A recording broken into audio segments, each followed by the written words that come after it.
Hey friends, Sleepy here, and welcome to an episode in my weekly playlist series. We've made it to another Friday, which means it's time for me to share with you guys the games I've been playing during the week. You know, I give you guys my opinions, my thoughts on these titles, whether I like them or not. I would like to hear your guys' thoughts on the games I share with you today. And if you guys have any suggestions on games you think I should check out, let me know, as I'm always looking for new titles to check out. And you guys have recommended some really good games over the past few years of me doing this series. I really appreciate that. And also, let me know what games you guys are playing, as I do enjoy hearing about the games you guys play, as you guys have also piqued my interest in titles that way by telling me each week what games you guys play. So I really appreciate, keep those coming, as well as I love reading about them, and it gives me ideas of new games to check out. Now this week I got two games to share with you. One for Xbox 360, which I actually finally completed, and another one that I've started working on again that I haven't played in a while is for PlayStation 2. So the first one we're going to talk about is Silent Hill Downpour for Xbox 360. Really fantastic game in the Silent Hill series. My favorite of the modern Silent Hill titles that have been released. It did get a lot of hate, but I don't think it's warranted.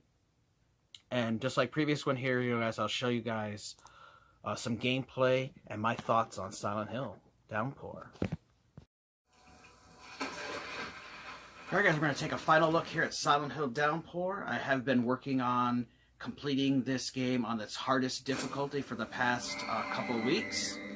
And I am planning to actually have it beat by Friday, so I can finally have this put behind me. Now, I'm a huge fan of the Silent Hill series. You know, I've mentioned how, you know, I've loved the series ever since I played the original one on PlayStation 1. And I have beat this game already 5 different times, and this will be my 6th playthrough of the series.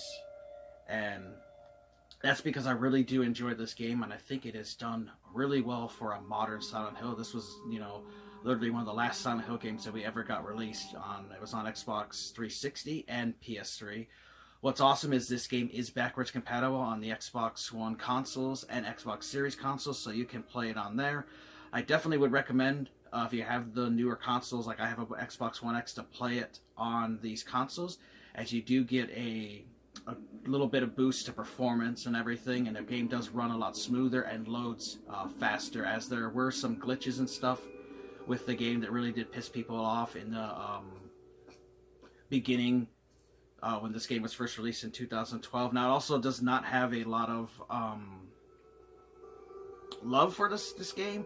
You know, there's just a lot of people that really hate it, as it wasn't created by the original Team Silent that made the original 4 Silent Hill games.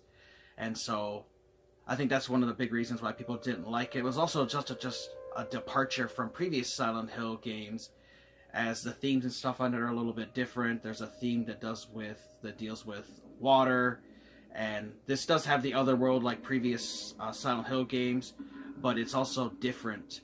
And so water and rain and stuff do play a big part in the game. So you play as Murphy Pendleton, and he's a prisoner who ends up escaping. He was being transported to another prison. His bus crashed, and he found himself making his way into the town of Silent Hill. So the beginning part of the game, you know, takes place before Silent Hill, but the bulk of the game actually takes place in the town of Silent Hill itself. And the whole point is, you know, Murphy wants to get out of Silent Hill and get to his freedom, and as you play through, you know, you'll experience the story. Now, of course, you guys know I don't like to ruin story or anything for you, so I'm not going to go into any details on it at all. I want you guys to experience that for yourself, because, you know, the whole charm of this game is discovering stuff about the character and uncovering, you know, facts and things like that about his past, and what he makes himself and what kind of a character he is. So he's definitely different from previous protagonists in the series, and I really do like him. The graphics from, you know, look pretty good. You know, I don't see anything wrong with them. You know, it is an old 2012 game for Xbox 360, but they still look pretty damn good today, especially playing it on the Xbox One X. Some differences between older Silent Hill games and this one that you'll notice is this game does not have unbreakable weapons. Now, in previous Silent Hill games, you'd be playing and you'd find like a baseball bat or a 2x4 or a chainsaw, and that weapon would be with you for the rest of the game. You never lose access to it. You always have it, and you could use it forever. Well, in this game, weapons degrade over time of being used them, and they can break. And so that's why the world is scattered with weapons. If you find a weapon you can pick up, you will see highlighted, like here's an axe I can pick up. You also are limited to only holding 2 weapons at a time. And so right now I have a pistol, which is a special gold one I unlocked in one of the side quests, and then a shotgun. And I can pick up this melee weapon, but I'm going to drop the pistol. Yeah, I gotta pick it back up again. And I've got the pistol again. But, you know, as you play through the game, you know, you will have to change weapons, especially if you have melee weapons. And something that's really cool in the combat is this, that Murphy can actually block enemies' attacks, and then he can attack them as well, which is different because you've never been able to block in Silent Hill games. You know, you've always just killed the enemies, and if they hit you, you couldn't block. This game, you actually can block the damage that's coming in, and you have to watch out for the various enemies that you'll run into the game, as some are stronger than others. They have different attack patterns and stuff, and some can even stun you, like these ladies that look like witches, which I'm going to see if this one is still down here, because I was running from it when I got into a room.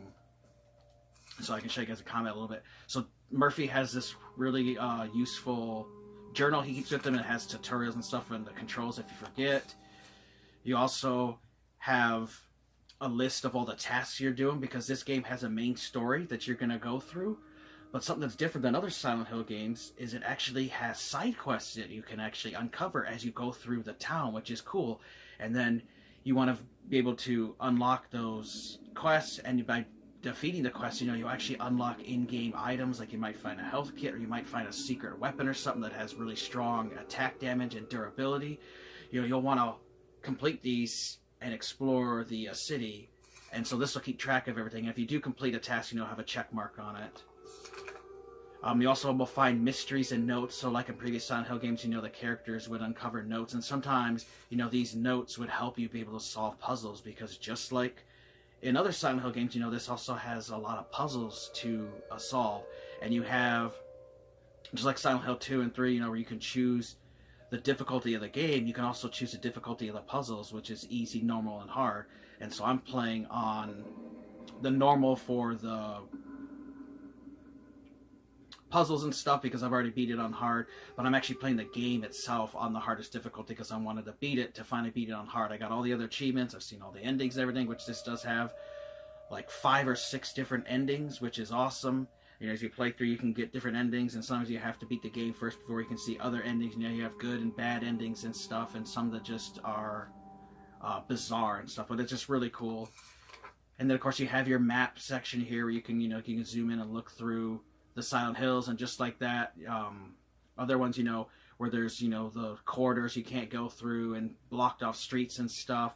You know, this town, the Silent Hill, still has it, because this part of the Silent Hill is a new area of Silent Hill, as the town is actually pretty large and spread out around Toluca Lake. You actually get to explore a different area of Silent Hill that you have never got to experience before. So I thought that it was really neat that you get to a different area. And so just a really fun game. And let's see, I can show you guys combat if that witch lady's still down here. Because sometimes, you know, the enemies will stay out here, spawn, other times they will not. So you can also make Murphy Pendleton run, and then, you know, you can also walk as well. But there are a wide variety of enemies that you will encounter in the game. And one tip I do want to let you know is be careful being out here in the city when it starts raining, because the monsters are attracted by the rain, and occasionally you'll run into thunderstorms, as it'll draw out more monsters, but it also makes them more aggressive and makes them stronger. So you can seek shelter indoors by finding areas that are lit up. Like you'll see doors and stuff that have a light on them. Those are ones you can actually enter. And a lot of times those are areas that will contain side quests. And you'll definitely know you're near one, like, as I'll go over here where there is a side quest, is you'll see like there's a light above the door indicating you can enter. And when you go near it, you know, there'll be a button where you can push to enter. You can actually go in there and explore and then it'll give you the side quest, and you'll have to figure out how to obtain it.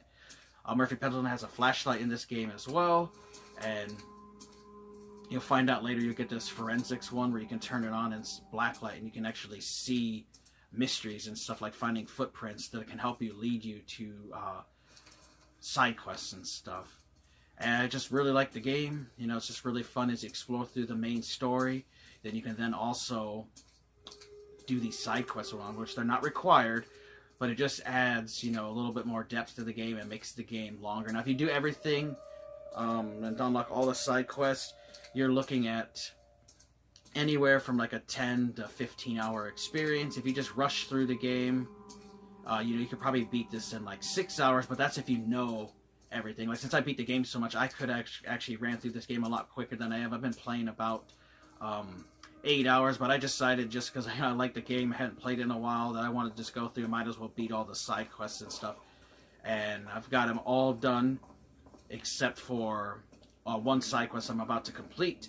And then I'm actually going to be leaving the town of Silent Hill. That's the only little thing I'll let you know about is once you do leave this town of Silent Hill, you're going to go to the final portion of the game. You cannot come back.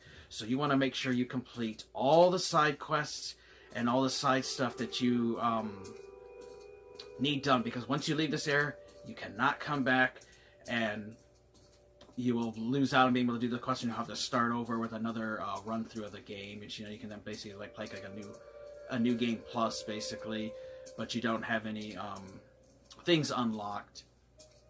So I just want to let you guys know that once you leave this town, where I'm about to go to the final portion of the game, you can't return ever again, and you have to start all over again to mop up any of the side quests you did, and you have to do them all over again. So I just wanted to give you guys that little warning.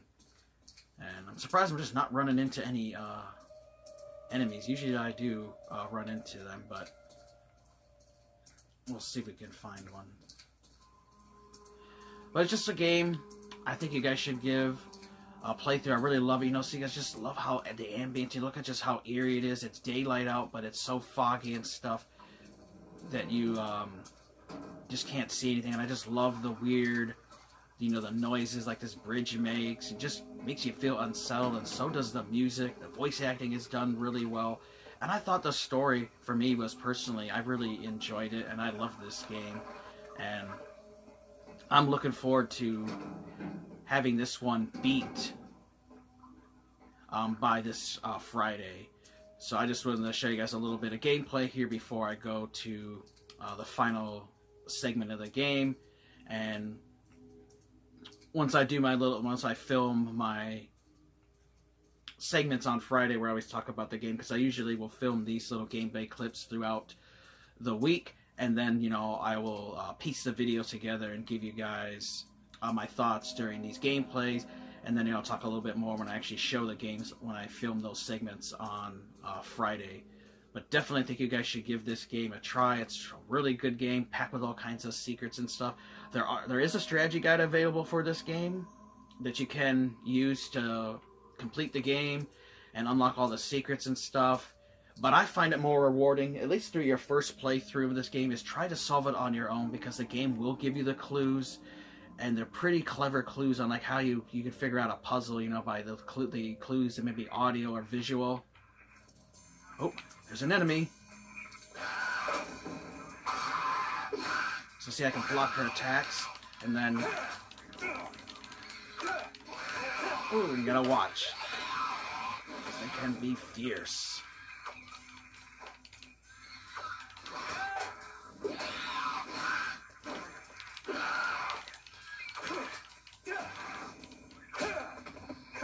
And unlike other games, you actually can do what's called Incapacitated Enemy, which there I incapacitated her, and she will stay down. Sometimes on hard they'll get back up, but usually they'll just stay down like that. And I also wanted to mention, if you guys might see how he's limping a little bit, and you may see a little bit of blood on his face. Murphy Pendleton actually shows his health status on his body, which you can go in the menu and check it and see what the status is. But it's really unique that other games didn't do this, where, oh boy, I hope there's not anyone else. You also can look behind you, seeing she got up. So we'll just flash, getting that little stun thing, so we'll just run from her, because they will be relentless and try to track you down.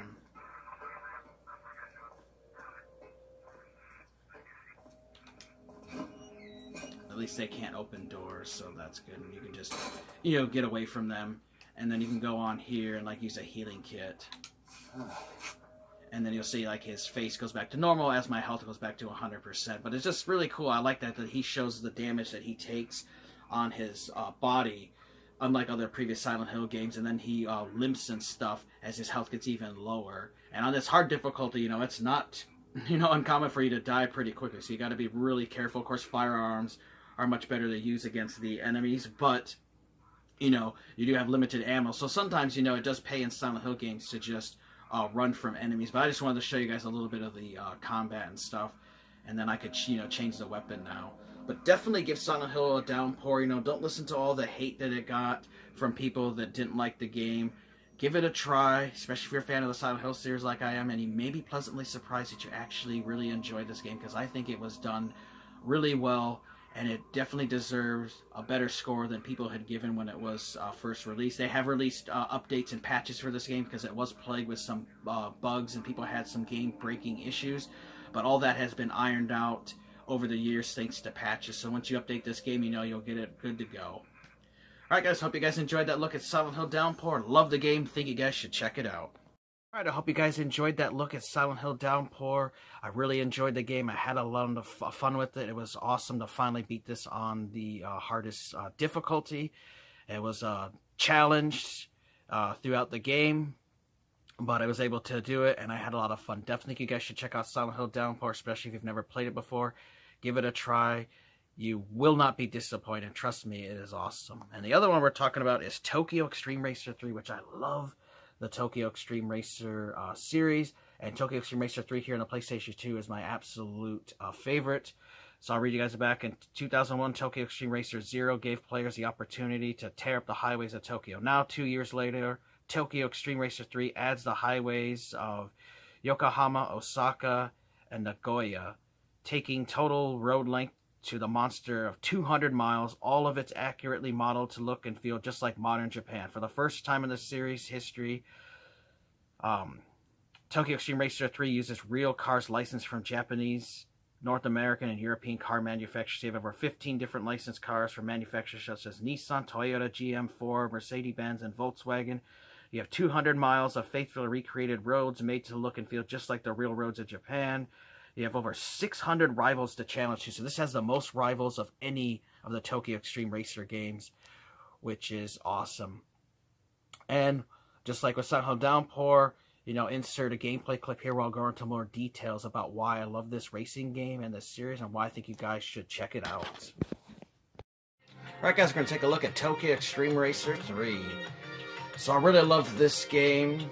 It's my favorite, actually, in the Tokyo Xtreme Racer series. So you have different modes. You can play the quest, which is the story mode. You can do free run, where you can just run around and explore the various cities and tracks. You have time attack, where you try to get the best time. There's versus battle, where you can actually play 2-player. You have the replay theater, which you can save some of your best runs, which I have some of my favorite runs saved on there of different enemies that I beat. So I'll show you guys the quest mode. And we'll continue. So what's really cool is, in this series, is it's all about illegal street racing on the streets of Tokyo at night. And you just start out as a random person that's trying to make a name for themselves and become the best street racer out there. And by accomplishing that, you know, you'll be the best driver out there. Now, how do you get to that? Well, you have to defeat the other rivals that are out there in the world, and this game is full of 600 of them, and quite a few of them are actually part of car clubs, and some of them are actually on their own. They're called Wanderers. And so the whole point for you is to go out and defeat these clubs, and as you beat the members, you'll actually eventually unlock their leader, and you have to beat their leader. And if you beat the leader, sometimes you can unlock their car, or you can unlock parts for your vehicle. So you, at the beginning of the game, you'll start out with a choice of cars. You only get so much money. The game gives you so many credits, which they call CP. I have 381,170 CP right now. I'm on day 59. And so you have to start out with kind of a crappy car, and as you defeat rivals, you'll earn money, which you can then use to upgrade your vehicle, because it's very important to upgrade your vehicle in order to defeat these rivals. As the further along you go with them, the tougher they get and the better cars they have. So what's really cool is you can change your cars. I actually have 2 different cars. So all the you got Mitsubishi, and you'll have all the car manufacturers here. Just the cars will be called by their tags and not their actual name for licensing reasons. But if you know your cars, you'll know your vehicles and what's in here. But what's really cool too, you have like in the tuning shop, you can adjust your power, your engine, your muffler, the cooling system. You can even change out engines if you have enough money and you unlock them. The powertrain, you can adjust transmission, clutch, suspension, the kind of brakes you want. You can tailor everything to your own specifications, the kind of wheels you want, and the shape, and how much they stick to the ground. You can adjust the body, whether you want to make it heavier, which makes you a little bit slower, but easier for turning. Make yourself more aerodynamic so that your car goes quicker, reducing the weight in the car by taking stuff out. Aerodynamics, adjusting the aerodynamics of the car, to make this quicker. So you have just all kinds of customizations. And then you also can dress up the vehicle and changing lights, and you can adjust color and everything, and put on like carbon fiber parts and stuff. All kinds of cool stuff. Even, you want to make a red car, get a red car, want to have a blue car, maybe I have like a red and blue car. So I really like all the customization. Of course, you can do your manual transmission, your automatic transmission, whatever way you like to play. Then if you have enough money, you can buy more cars. And then this shows your rival list. And it shows you if you have them defeated based on the different cities. So I have 31% of the rivals beat. I have 101 of 309 in Tokyo, 34 of 130 in Nagoya, and 56 of 160 in Osaka. So overall I got 31%, and you can see the team names there. Like there's ones called the Rolling Guys, and I completed them. The Fine Drive, SS Limited, and then there's like this team, the Road Justice. And so you can see the different ones and what area that they roam around. And you'll encounter these at different times. Sometimes some of these people might only be out on certain days. Some might be out on, even days, odd days. So there's different days, like it's Wednesday in the game for me. And so this game takes place only at nighttime, because that's when the street racing happens. And then you can also look at their profile and learn about that driver. Sometimes there's some men, there's some women, and how they are, and about that club. So just really cool to have the different clubs you got to go out to defeat. And then, of course, you can get in your system, and you can go there, have all your options to saving and everything. So I'll show you guys a course. So I can move, and we'll go back to Tokyo, tell it yes, select the course in, and then you can pick the different areas to go. So I'll go, like, back to the beginning area where you pretty much start out here, and then you can choose to do the inner loop, or you can choose to do the outer loop. So we'll do the inner loop here, and manual transmission, turn that on. And then sometimes you'll get these cool little, tiny, like, cutscenes, basically, just talking about racing and giving you guys some, quotes and stuff from different racers.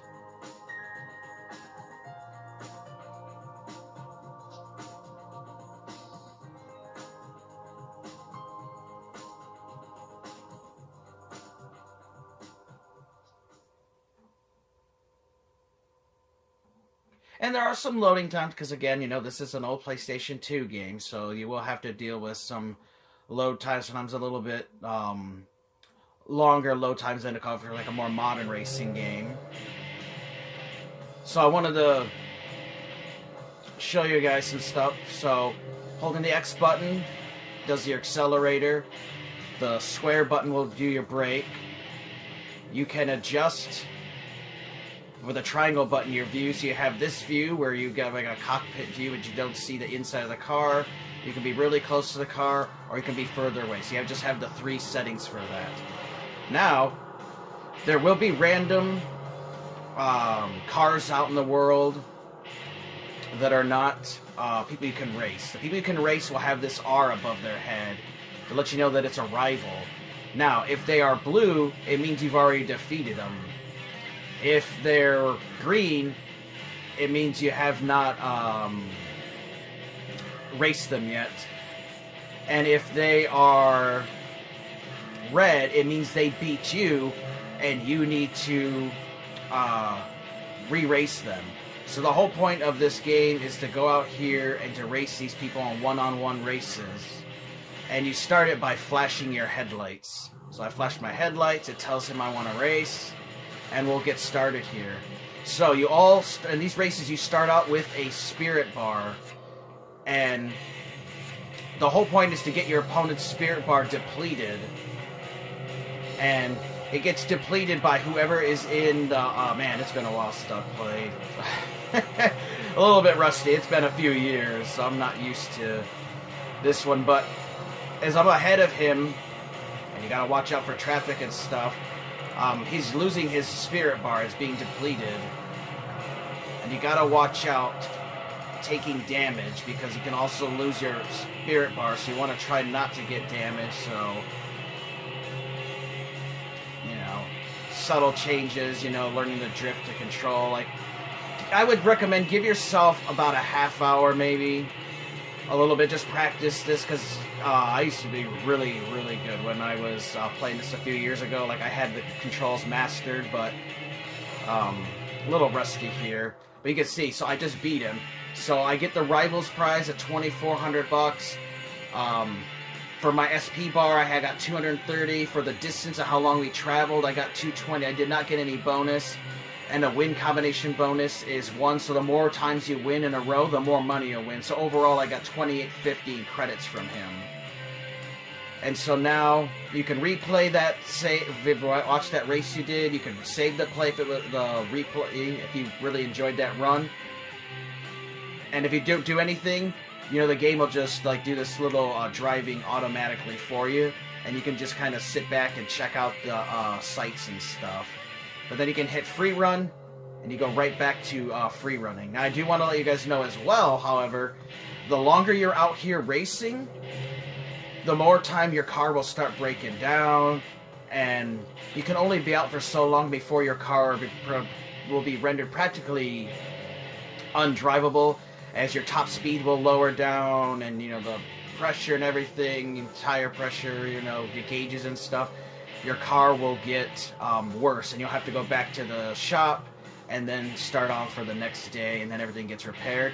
You have your trip monitor with how long you've traveled, your distance at 32, and then you have your odometer as how long you've traveled in the car overall. You have your water pressure, see there, and your oil pressure and stuff, and how hot it is. And like I said, those things will go up as you race through. And of course, like I said, eventually you won't be able to keep racing. So that one where he's green just shows you which one you actually have selected at the moment. Sometimes, when you guys are battling enemies, sometimes there'll be like a marathon gauntlet. Like I had one where I beat one dude, and then another one instantly challenged me, part of that club, and then another one. Like I think it was like 3 or 4 in a row, and I had the same spirit bar for it. It was really, really freaking intense, but it was one of my most amazing experiences with this game, and I really, really just loved the game, and it was just really fun being able to go out and race. You know, I just find this game to be really, really relaxing and fun. I really like to play it at nighttime here. Laying in bed, I can just sit back and relax and just race around. And you'll see where your car is the yellow icon on there, so you know where you're at.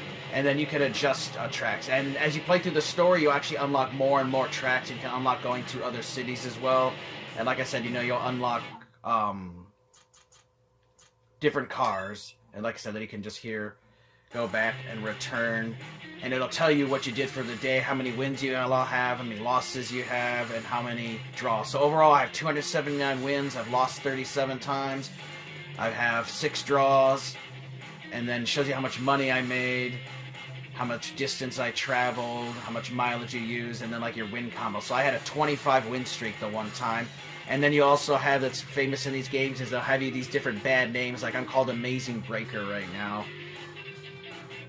And then if you unlocked any cars by beating certain people, and then there's also parts you can unlock, because you have to keep playing the game to unlock parts. And one trick that I do want to recommend to you guys if you need to get money is you can keep beating the same racers over and over. If you find yourself at a time where like one of the rivals is just too hard for you, beat some of the people you did a bunch of times so you can build up your money and then improve your car. And then eventually, you know, your car just won't be adequate anymore and you'll have to upgrade to a better car. So I really like the game. Hope you guys like this look at Tokyo Xtreme Racer 3. Definitely think you guys should check out this series. It's amazing. There's a whole bunch of them, and I really love this game. If you guys enjoyed that look at Tokyo Xtreme Racer 3, it's a game that I absolutely love. I put a lot of hours into this game, but I have not beat it. You know, I still have a pretty good way to go through the game and complete it. And like I said, I have not played this one in a few years. I have shown this a few times in previous episodes of my weekly playlist series, but that's been quite a few episodes ago. And it's just a game that I really enjoy playing, especially at nighttime, to just sit back and relax in the racing. So, like we do whenever I have multiple games, you know, I do a quick little recap of the games I share with you guys. We've got Silent Hill Downpour, wonderful game in the Silent Hill series. Personally, I feel it's one of the best of the modern Silent Hill games. It's not made by Team Silent, but I still think it's a really good game you guys should check out. And they're also talking about Tokyo Xtreme Racer 3, which I think is the absolute best in the Tokyo Xtreme Racer series. Highly recommend picking up a copy of both of these games. You know, the 360 game, this can be played through backwards compatibility on Xbox One and Xbox Series consoles. It does get a nice boost to it. And then highly recommend Tokyo Xtreme Racer 3 on PlayStation 2. It's a fantastic racing game that I absolutely love. Still looks really good today on your PlayStation 2. If you have the component cables like I do for my PlayStation 2, you know, the game does get a little bit graphic boost on your nice 1080p or 4K television. Great games. I think you guys should check out. Let me know your guys' thoughts on these. Of course, I want to hear about the games you guys have been playing lately. And if you have any suggestions on games you think I should check out, let me know, as you guys do suggest really fun games. I want to thank you guys for watching. Take care. You guys have an amazing day. Sleepy. We'll see ya next time.